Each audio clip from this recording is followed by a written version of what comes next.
Okay.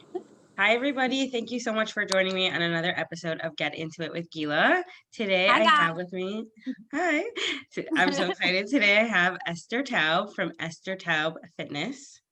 I'm so happy to be here. This is so exciting. And yeah, I'm just so nice. It's so nice to meet you, Gila. You seem so sweet and, Aw, to meet you at least. thank you. It's so nice to have you.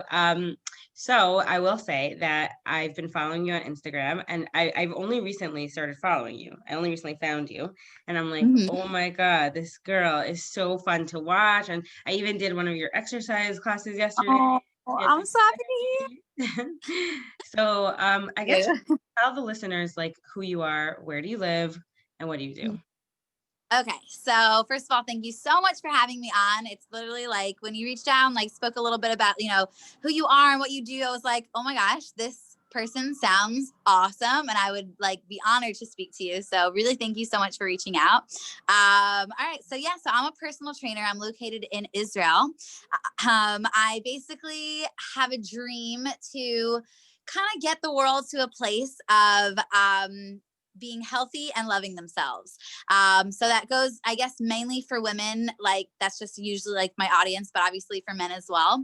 I'm a huge, huge believer in just, people getting to a place of bringing themselves to their healthiest and happiest self through a healthy lifestyle and self-love. So I'm sure we're going to discuss all about that today. Mhm. And yeah, so what I do is basically I started out by being a personal trainer. Really, I started out by giving, kickboxing classes in my apartment, which eventually turned into personal training. I've been doing this for about 10 years now. And as of, I want to say a year and a half ago, I essentially kind of moved my business more online. And I have an online, basically personal training workout program called Lifestyle. And that's pretty much what I do every day, just rocking it with my clients online. So it's really beautiful and really, really rewarding. That's so cool. Okay, so I have so many questions, but let's start from the beginning. Sure. Ask them So all. Ask them you've been a personal trainer you've been doing fitness for 10 years. all. Mm-hmm. Did you always know you wanted to do that? Definitely not. I actually went to school to become a architect. I have a degree in Oh, architecture. wow. Wow. Fun, very random. But yeah, so I definitely, I mean, I always had a lot of energy growing up. I was always like, gym class was my favorite class, and I Mhm. always loved bouncing around. I have a lot of like, I'm very energetic, I guess, my whole life. And it's actually a really funny story as to how I got into fitness. Basically, it's kind of it's like almost embarrassing, but this is really how it started.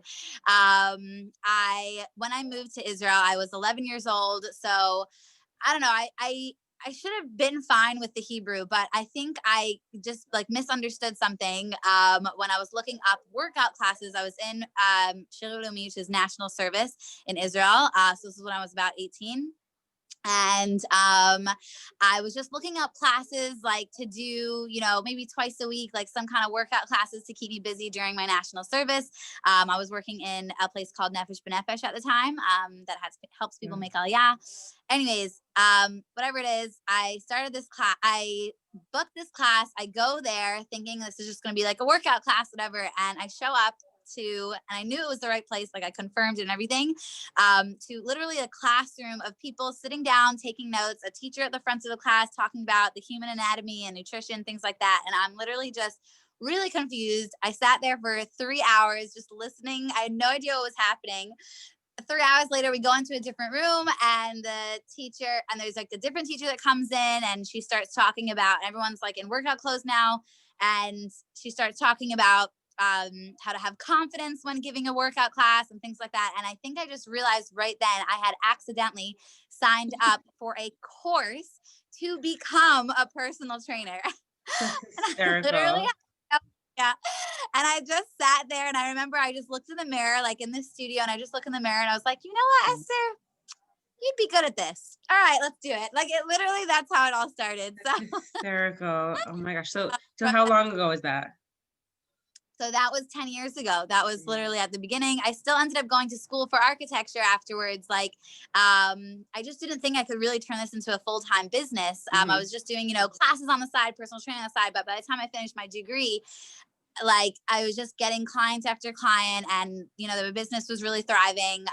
Honestly, it was my husband that ended up convincing me, like, you love this. He was my fiance at the time, but he said, Esther, like, you love this, you should pursue it. So that's happened. And so I just dropped the architecture like altogether, and I just went full force with my business and I'm really happy I did.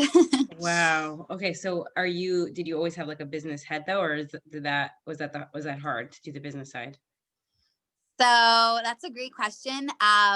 Yes, I'm going to say I definitely, I think I should have known my whole life that I wanted to like work for myself. I don't think I like knew that was like a possibility even. I don't think like it really was a thing at the time. I don't know, but I always was like, when I remember this in 6th grade, I made like a whole like bracelet business and I started like making these like string bracelets and started like selling them to anyone I knew. And like, I would make like, if you pick 2 colors, it's like 2 shekel per color. Like I've always been into this. I've always been into, just kind of, doing what I love and trying to make a living out of it. I guess it's always been something fun for me. I paint and I draw, fun fact. So, actually I used to also start with that. I was like selling my paintings, a lot. And, I do still sell like my drawings. It's like a little fun fact about me. People don't really know, but, you're so yeah, creative. I definitely have a creative side. Wow, that's so cool. So yeah, I've always been into like the business, mindset. It's definitely something that works well for me and I enjoy. It really, really works well for me. That's so interesting because I also started a business, but it was like I always wanted to have a business actually, but I was always just like so nervous. Like, where do you start? What part? At what point? Like there's so many 100%. things. I really get that. As I said, I think as much as I like doing it and understand like, oh, I can make a business, whatever, in my mind, it was always, it's a side business. There's my real job, architect, work 9 to 5 in some architecture firm, but I'll have my side business. Like it was really like, as I said, I really didn't believe in myself in that area at all. It was my husband that was like, Esther, you love this. You're good at it. Go do it. Like, go with it full force. And I was like, oh my God, like, I think I can actually do this. Like I should. So I'm really happy he gave me that push, back in the day. And yeah, so I really do get that though. It is really, really scary to believe in yourself, especially when it's like your livelihood and you just, you don't know what's going to be every month when you work for yourself. Like it's scary. But I think when you really, really believe in yourself and correct me if I'm wrong, as you're saying, right, you started your own business as well. Like I think when you love what you do and you believe in yourself, like it's so much easier to thrive. Like if you're opening up a business and you don't really like fully believe in the products you're trying to help people have or whatever, like it's not going to go as smoothly. So I think that's a big thing that the help. Yeah, actually I'll just say this for you and also like the listeners, because it was so helpful to me. My business coach, she's always, whenever I'm like, I can't do that, I don't want to, she's always like, you have to solicit clients. Like they don't know what you do. You have to tell them, like when you walk into Walmart and there's stuff on the shelves, are they like sleazy salespeople? No, they're just telling you what their products are. So she's like, take yourself out of it and think like, somebody's struggling right now with their body image and you have a tool. It's like not right of you to not give it. Like take your ego out of it and be like, how can I help? What skill do I have to help that person? And it's a really nice reframe. Yeah. I love that. Yeah. Love that. Yeah. True. Like if anyone just like imagine we all didn't believe in ourselves, right? And like I feel like the world would be just such a, boring place. There's just so many people can help others, with their own talents and things like that. And imagine we just were like, no, I'm not good enough to do that. I'm not worthy of running my own business. I'm not worthy of helping this person this way. Like, why me? Why, and then there's a whole, the whole thing about imposter syndrome and things like that. Let's just believe in ourselves. Let's just believe in our product or our business. Feel can help people. And yeah, I feel world a better place. For sure. So I want to talk about your business, but I also just want to know, just because I'm curious, Mhm. where did you move from to Israel? Originally, we lived in New York. I lived in New York with my family in New Hampstead. That was 16 years ago now. So yeah, then we moved to Male Adumim with my family when I was 11 years old. It was a really, really special situation. I know some people have more, a hard time making Aliyah, especially at like, your teenage years or whatever. But we were 5 kids, and I don't know. We all just really loved Israel. And a big, big part of what was so helpful was like my parents left it up to us. We actually came here in 2004, and we kind of had the original plan of just coming for a year, and then we would go back to New York. Like it would just be like a trip, like, a fun little, like as my mom likes to call it, midlife crisis for my dad kind of thing. So on a trip for a year to Israel, whatever. And at the end of the year, we really did all love it. My parents really left it up to us kids as to whether or not we wanted to stay. And we were all pretty much on board. And I really wanted to stay. And I think a big reason for that was, being completely honest, the class, like my class, I made Aliyah, right? We were in Male Adumim, and my elementary school class it was just so amazing and so welcoming, and like it was just so different from what I'd come from, in the sense that like in Israel, at least again in my class, like it was like you're the cool girl if you're nice to everyone. Wow. And it's just, I feel like that's so amazing and incredible, and so it was just so nice. Like you're popular if you're nice to everybody. So like Wow. nice environment, and I just remember that as an 11-year-old, it just was so welcoming, and everyone was so nice, and they thought it was like cool that I didn't know how to speak Hebrew. They were just all like, "Oh, like come," they just, I don't know, it was just funny. That's so But I really nice. loved it. It was just a really successful Aliyah story. So that's a little bit about my past. Yeah, That's so nice. Are you the oldest? I'm the middle child. You're the middle. Older Got it. siblings, and yeah, I actually have my oldest brother never made Aliyah with us. He still lives in Florida. We're working on getting him here. Oh, wow. Got it. Okay. So Yeah. that's amazing. Amazing. Amazing. And my sister-in-law and brother-in-law are hoping to make Aliyah this summer, my husband's brother, and we're like, should we just move? Yeah. We talk about it. Your support. No, you already have one friend there. Thank you. That's so sweet. Actually, my closest childhood friend from growing up, she made Aliyah, like basically her whole family made Aliyah. So like, yeah, I know. It's interesting because I'm actually an out of towner, and New Hampstead is like Muncie, right? Yeah. Yeah. So I went to Bat Torah in Muncie. Oh wow, that's Yeah, so isn't that funny? funny. I boarded in Teaneck for high school. Yeah. That is amazing. Oh Yeah. yeah, I know all the teams. I went to Camp Regesh, so I went to Ashar and Camp Regesh. I don't know if So you like know my any friend of those. Ariella Kaplan. Do you know her? Yes. Yeah, So she's like, Gabby, her was my best friend. that's so cute. So Ariella was like one of my closest friends. God. That's Oh hysterical. my God. It's really funny. Amazing. But what you're saying I is love really true. You're saying I'm such an out of towner that like I mean it depends obviously where. I live in New York now. I live in Woodmere, which is a beautiful, really nice, welcoming community, and we bought a house and we're staying. But it's different. It is different in New York, like how popular you are it's not always based on how nice you are, unfortunately. And it's sad. it's different everywhere, and again, I can't say that. I just have to say, like, I can't say that about every single, like, I could have just gotten lucky. I don't know, like, I'm not saying every single person is like, but it just, my class, that's what it was like it was just so special, and but anyways. That's so nice. Okay, so I see on your Instagram that you're posting a lot about like what you used to be like and versus how you are now. So could you, I guess, just talk to me about it? Like what were you like then, and how did you transition? So great question. I will talk about the transition, and I'll also kind of give like a little preface on how I made this mindset transition.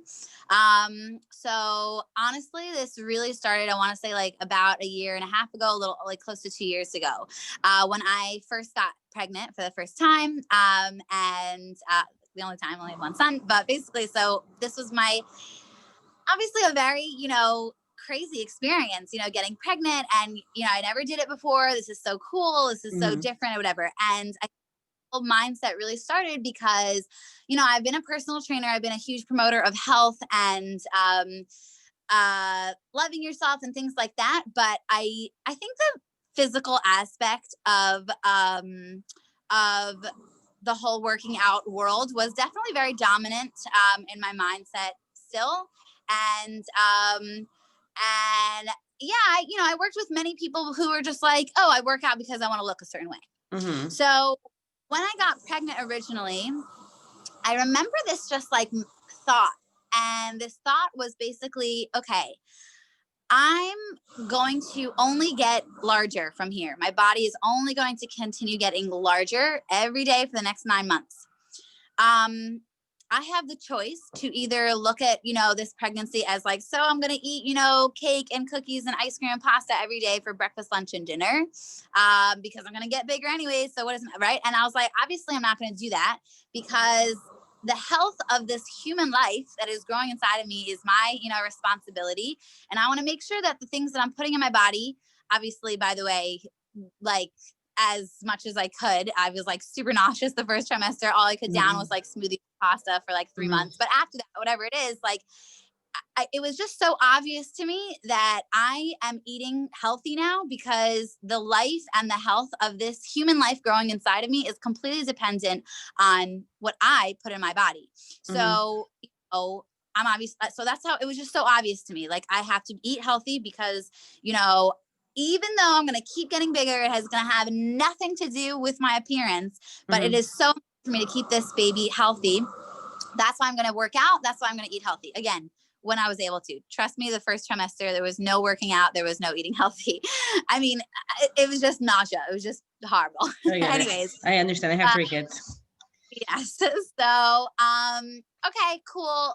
And I think after that started, and 9 months of me kind of going through that, like, just eating to keep this baby healthy and everything, it kind of hit me like, even if, let's say, like, I'm not going to be pregnant, in a couple months, let's say, and like, how am I possibly going to go back to a place where I'm just eating healthy and working out because it's going to affect the way I look?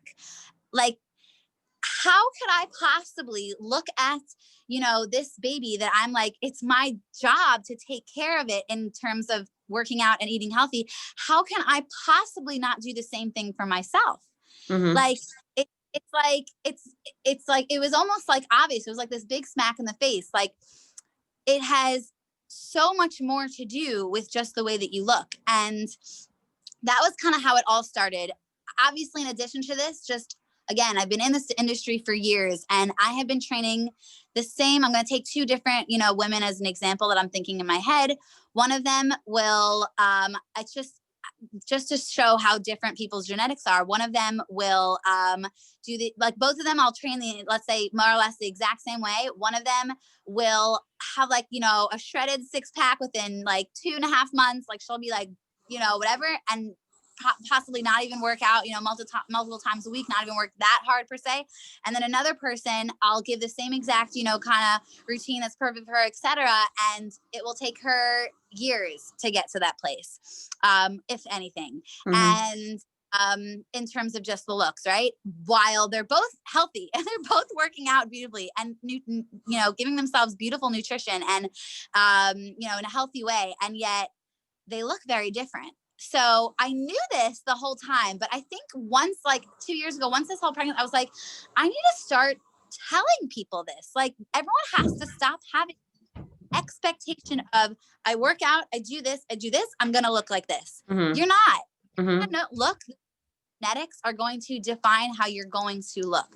Yes, it's possible to change the way you look. However your genetics are going to allow that to happen, your hormones, so many balances that have to come through. But why are we getting to this place why we're so obsessed with looks, and we're so obsessed with, equating health and looks? It's just so not fair. It's so not fair to the people who A, can't get to a place where they, can just keep getting smaller. And B, the people who think they have to get smaller and therefore do it in an unhealthy way, let's say, like I've seen many people like that too. Well, they'll starve them. Just go on, yo-yo dieting. They'll do this, the Optavia, like starving this and like just creating eating disorders, and they're not healthy and they keep getting smaller. Yes, but that's just like, no, that's not what it's about. And it just became so twisted that I'm like, I need to speak about this. I literally, again, I'll think of another 2 girls in my head. I have this one friend who I love her and she's so great. She came to me and she said, like, there's so many people who say this all the time. Like, yeah, Esther, I just have this really fast metabolism. And I literally have pasta and ice cream for breakfast, lunch, and dinner, like every day. That's just like, and I never work out. And she's like really, really thin, like really, really small. And that's just her genetics. And I have another friend. I'm literally thinking of 2 different women right now. I have another friend who she's a professional gymnast. She does CrossFit 5 times a week. She partakes in my workout program. She is like really, really strong. Like she eats beautifully. Like she is really, really into her health and works so hard in it. And according to society, if you were to look at her, she is just, she's not healthy because she's like in a larger body. That's just her body. She has gotten smaller than what she used to look like, but like she still is not someone that the like society would determine as healthy. And it's just mind blowing when you, like equate health to size. It's just false. So I decided I have to speak out about this. And that's kind of how I, try to, with like posting on Instagram, old me, new me, like just understand the old mindset. This is the new mindset. Let's think about this. So yeah, that's pretty much my mindset on it. That's awesome. So before you were pregnant with your son, what's his name? His name is Nate. Oh, that's so cute. I love that. So before you were pregnant with Nate, so do you feel like you were mostly eating healthy and exercising because you wanted to, like, let's say, manipulate the way you looked, or there was a health factor? It's a great question. There was definitely a health factor there, like 100%.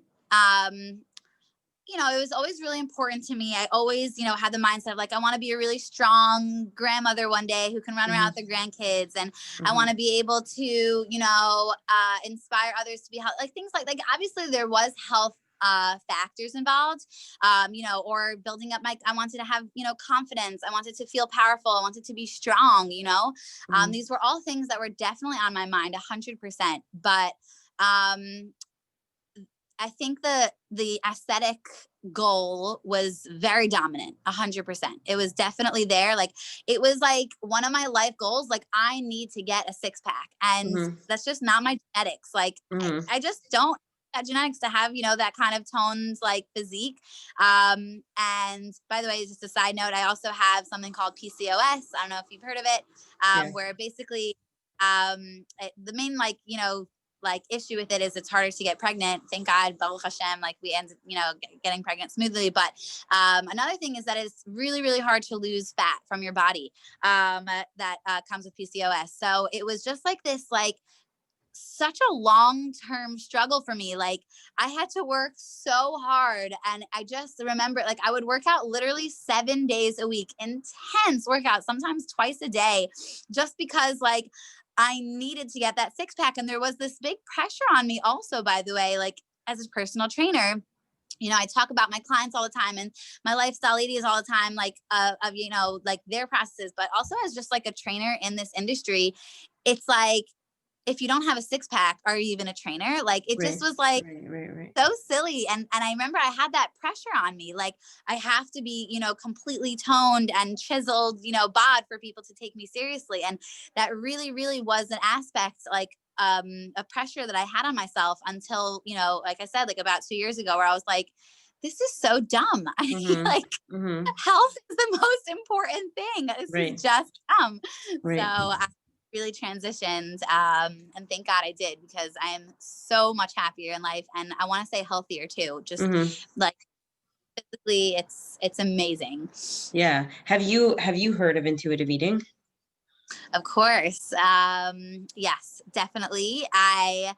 I'm going to say this about intuitive eating. Like so many things I hear out there, I think sometimes when a title is given, a lot of times to like something specific, a lot of times people take the title and like make it their own thing, if that makes sense. Yeah. So I think that has happened a lot with the word intuitive eating. And I think that I kind of feel like when people sometimes like say, I don't believe in intuitive eating, or like, it's not good for you, it's not healthy. Like, I think they don't know what intuitive eating is. Right. Right. What Right. I think, Right. the conclusion I've come to, because I've had discussions with people and I'm like, do you know what intuitive eating? And they'll just be like, oh yeah, it means like eat chocolate because you feel like eating this, and eat, unhealthy things all the time. And it's just like, Right. let's just, so I'm actually really happy that you asked me to, speak to you about like this bit today and talk to you about this, because I really think that there's just a lot of miscommunication about what intuitive eating is out there.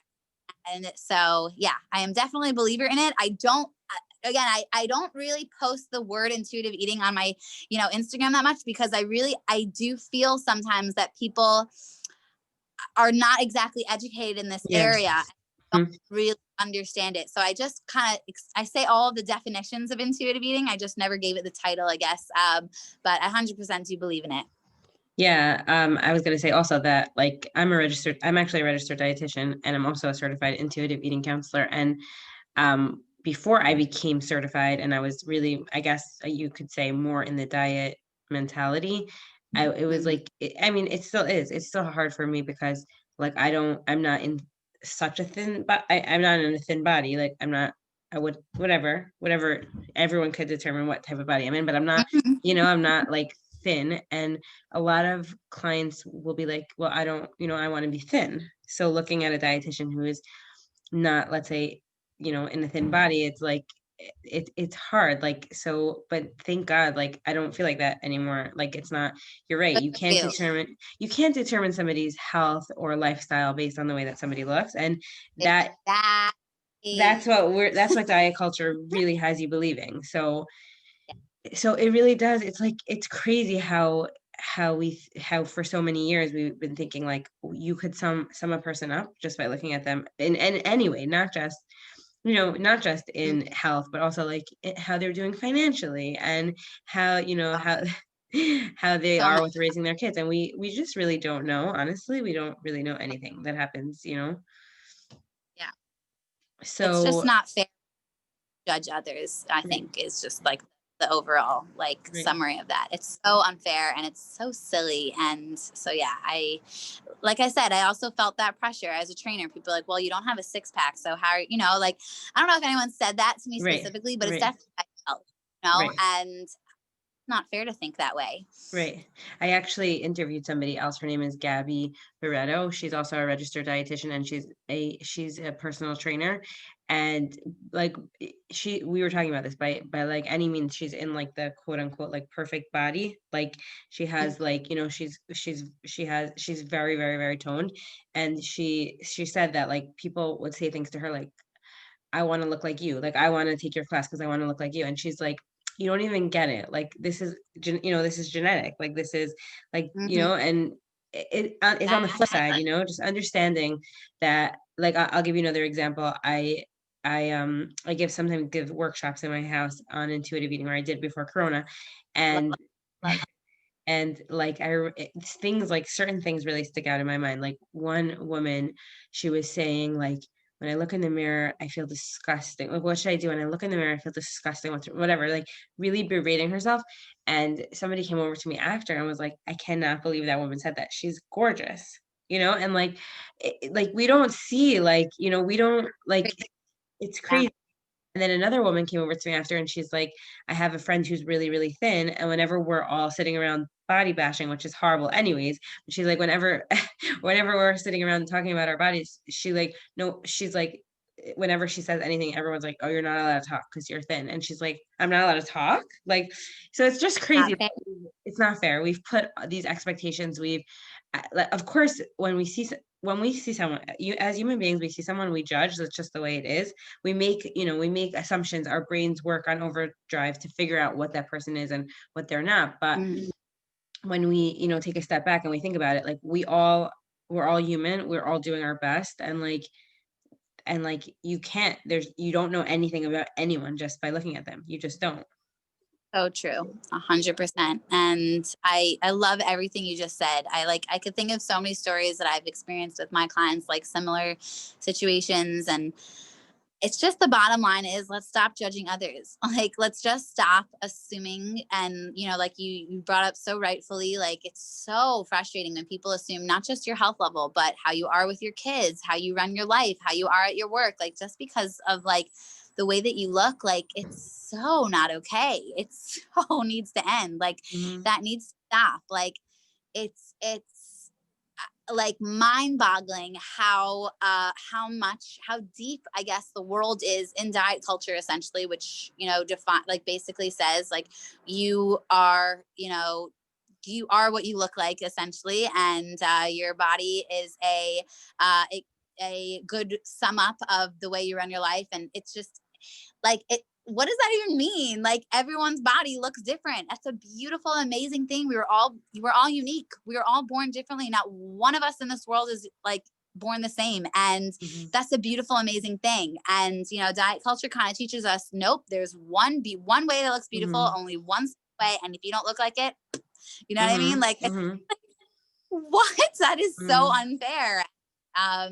So yeah, I'm so happy I get to like meet people like you that, have similar mindset. And, like you're saying, you give classes in your house and helping, or whatever it is, classes through Zoom now. I don't know how you do it, but like, Yeah. help people, right? Like, like transition the mindset. And I can't tell you how many people in the past, 2 years, that I've really started to like put an emphasis on this, anti-diet culture, anti-judging people, health has one single look approach.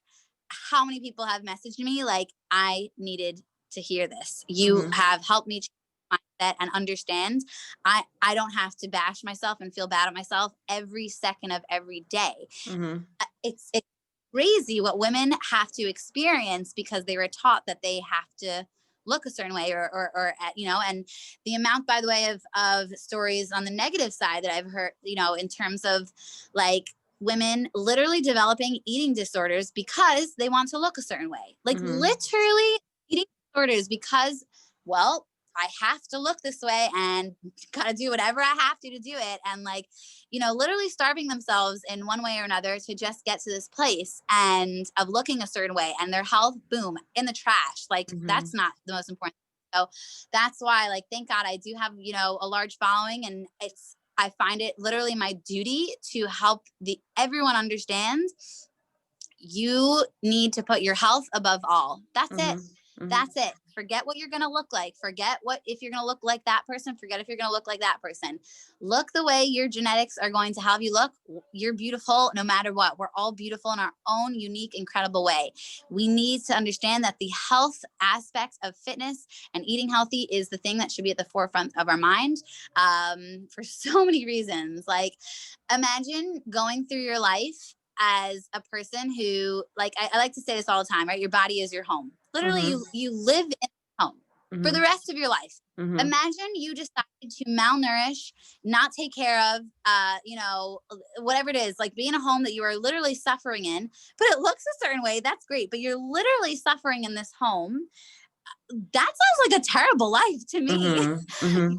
You take care of this home. Your health is so important. That is what's going to determine if you're going to have a comfortable home or not for the rest of your life. And it's such an important topic to, be aware of. And yeah, so health is way more important than looks.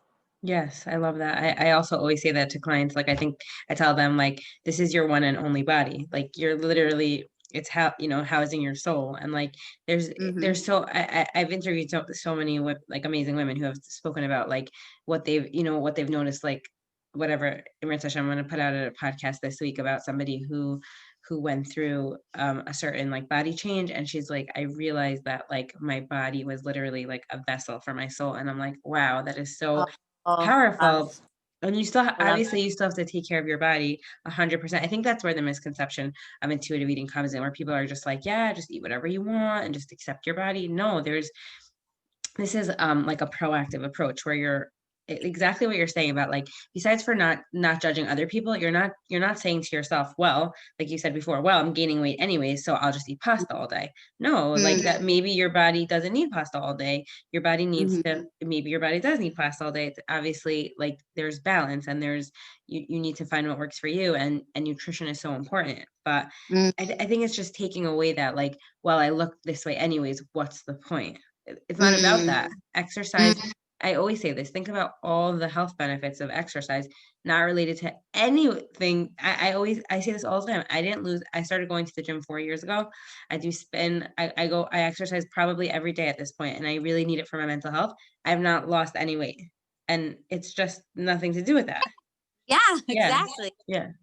Love it. Love it. Love it. And I've seen so many people like that. Like I said, it's just, there's so many benefits to feeling. I really like to explain it this way sometimes. Like I say to people, you are worthy, A, no matter what you look like, right? Okay. And B, like, you are worthy of being taken care of. You deserve to be taken care of. And fitness is a way of is a beautiful way, and eating healthy is a beautiful way of taking care of yourself, right?